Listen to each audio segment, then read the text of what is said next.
Well, all right, y'all. All across the USC, Compton, Watts, Bay to LA. Pomona, California, from valley to valley, we represent that killer Cali. So if you keeping it real on your side of your town, you tune in to Gangsta Chronicles. Gangsta Chronicles, we gon' tell you how it goes. If I lie, my nose will grow like Pinocchio. We gon' tell you the truth and nothing but the truth. Gangsta Chronicles, this is not your average show. You're now tuned into the real MC8, Big James, and Big Steel. This is strictly from the streets.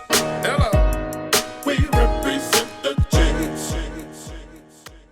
We just got to figure out, like when niggas be saying with the killing, we killing each other and we not noticing that it's outside motherfucking forces that are creeping who've been killing us for years, but we learn how to hate each other so much. We got to figure that fucking shit out. Well, first. get your head out the dirt and start paying attention to life.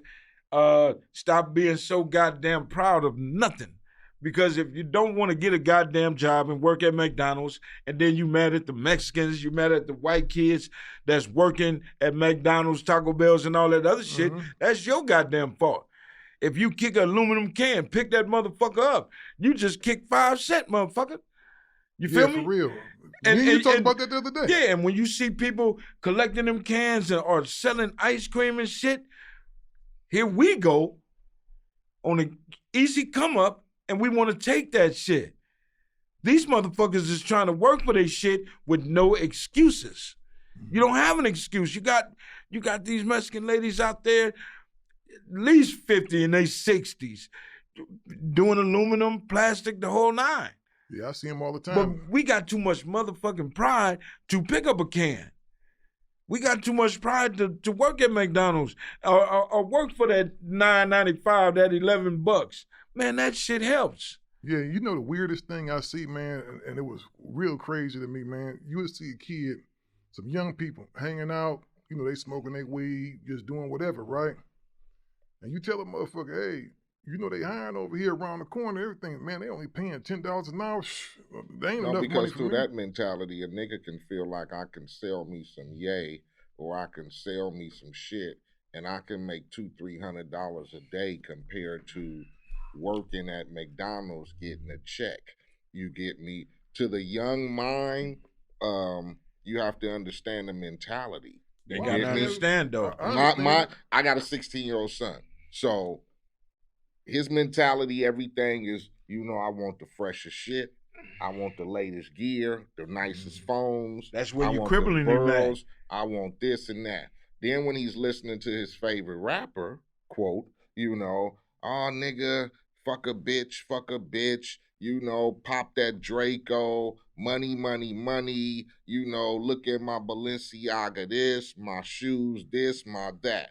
That influences a motherfucker to go, working at no motherfucking McDonald's ain't finna get me no Balenciagas. Yeah, but I'm gonna tell you about that. When you was going on tour and all that shit and doing videos, half of the jury that was coming and half of the cars that was coming to the set of that video shoot went right back to where it came from. Or most cats didn't have that shit like that. My thing was, as a rapper coming up, I never wanted to exploit that side of shit. Right. If it wasn't mine, I don't want it. Right. That's what I tried to stick to as an MC coming up.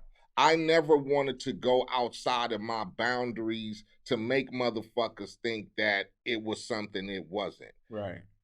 If you don't see no motherfucking Rolls Royce in the video, that's because I don't got one. Well, H, you got to look at it too, not to cut you off, bro, but you have to look at it. That's why you respect it from east to west, because you always portrayed the realness of the neighborhood. It wasn't never no phony or no overly flamboyant shit. You know what I mean? But to some youth, like to me growing up, when I saw the nigga on the block with the Elko, with the plush and the brand new Daytons and the motherfucker, I thought, oh shit, going to McDonald's ain't finna get that. So what did I do?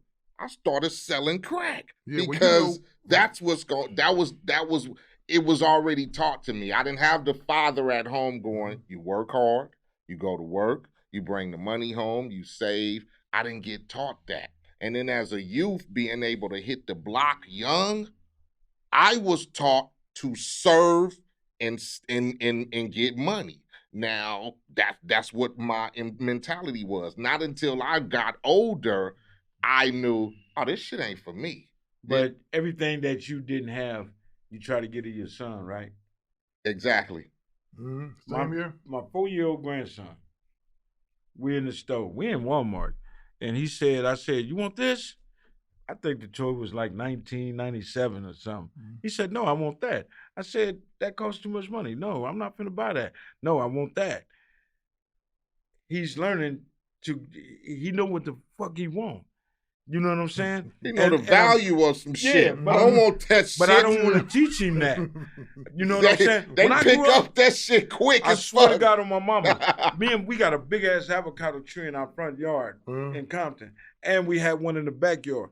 Me and my two brothers picked avocados, took them back then, it was Market Basket. And took them in front of the store. We went and got a basket and loaded that basket up. And back then they had crocus sacks. Remember them? Yeah. We used to wanted a pair of crocus sacks bad, the motherfucker. And it was JJ Newberry's. They love to see us coming. We learned how to buy our own shit. Because our daddy wasn't giving us no pair of shoes. From Alton feet was bigger than mine. His shoes that he was wearing out went to me. And them motherfuckers, when I couldn't fit them no more, they sat in the goddamn closet. Ain't no throwing shit away. Now I'm teaching and my kids see different shit. They don't have to want for nothing. And that's why when they get grown, they think daddy's supposed to still be there. No, you a grown motherfucker. You do what you want. I ain't got that. And I noticed with the young cats, either they don't value stuff like they should, because the thing is, and I think y'all might have had it the same way, if I did get that nice pair of tennis shoes, them motherfuckers came off when I came home. Right. You know, school clothes. You know, you don't wear your decent clothes or your school clothes, and when you come home, you better take that shit off. You take that shit off. You put on them old shoes, that old short set, or that old T-shirt, because our parents back then knew the struggle and knew what it was. You know what I'm saying? So the value, the kids nowadays, they don't know really the value of a dollar. No, they don't. They don't. And that's why I have to explain. Like to my son every day, he wants to run the fucking the In-N-Out or Cane's every day. I want this, I want that. You try, and then they don't value the dollar. You get me? Because it's every day. It's like, and then I had to tell him the other day, nigga, do you know I give you about $20, $30 a day? Yeah. A day, not a week. For a 15-year-old kid, I give you $30 a day. Ask him to add that up times 7. And I'll be like, and nigga, I never saw that. In my wildest dreams, my moms or pops handing me $30 a day. Yeah, that's $600 if you give it to them money through Friday. That's why I tell. That's $600 they don't value a dollar. Man. Then just like the other day, just bought him a brand new helmet last season, brand new $400 Rydell helmet. You ready for a new one? Oh, nigga, I need me a brand new helmet this year. I need me that so-and-so. It's about fashion. I'm like, dude, are you kidding? So they don't understand the value of a dollar nowadays because all they see is rich, money. And then a lot of our kids in this generation, if you don't take a hold of them and show them the hard work of it, because you got some kids out there go to school, they get them an after school job, whatever.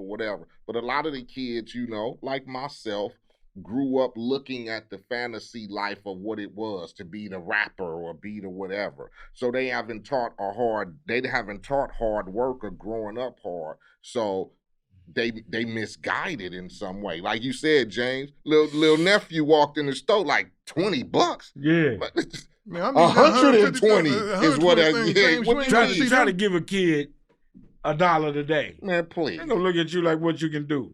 This is a true story. Last year, my youngest son, 22, good kid. I bought him a 2017 Altima. He had it for like maybe 2 weeks. Motherfucker called me, come get it. What you mean, come get it? The battery dead. Charge the battery. Why is the battery dead? Because when he picked it up, he never drove the car. He wanted me to pay for the insurance too. Motherfucker, I just bought you a car. If my mama would have bought me one car, it'd have been cool. Mm-hmm. If my daddy would have bought me a car, it'd have been cool. Mm-hmm. I just bought you a 2017 motherfucker, and you say come get it. And it was a nice car too. I told the wife, I said, come on, let's go. I went to motherfucking Hemet. I picked that motherfucker up and drove it home. I said, okay, that's $8,000. I might as well keep this motherfucker. Then I said, fuck it. My uncle hit me up. Oh, I heard you got the car, woo. Come get it. My uncle bought it. But you ain't never had a car a day in your motherfucking life. And this is what I say, I'm not pacifying my children. Exactly. Mm-hmm. You ain't never had a car. Now, once I came and got that one and you know it's gone, what the fuck you calling me for? I need a car. Before I bought that car for him, I gave him my truck, my Suburban. He had that motherfucker for a year. Came back, cans, bottles, all kind of shit in the motherfucker, right? Like, goddamn, nigga, return shit that They don't clean appreciate it out. Yeah, they don't Don't appreciate clean it out or nothing. Had it for a whole year. Right after that, he gets the car. Right after that, I go get the car, and bam. Now, you calling me and telling me you want a car. What you want me to do about that? I'm not finna buy you no motherfucking car. Well, you got a woo-woo. You ain't me, and you ain't paying for the motherfucker. Exactly. You know, it's sad to say. You know, my daughter is in jail. You know what I'm saying? She don't want to listen. She want to do her own thing. Mm. You know what I'm saying? All the time and money that I spent trying to help her, she still wanted to do her, regardless of what. I say, babe, you need to get out of Compton. Mm-hmm. Let's get out of Compton. Let's find an apartment or something. I ain't leaving Compton. Now what you want me to do? Now I get a phone call, she in the standoff with the police. I couldn't say shit, but she got her daddy and her mama in her. Mm-hmm. You know what I'm saying? I mean, you're a product But of your I environment. got her son. So don't think you finna call me and have me sending you packages and shit. Yeah, because you got to take You're care of taking mine. care of them. Yeah. I ain't fucking with you. Mm-hmm.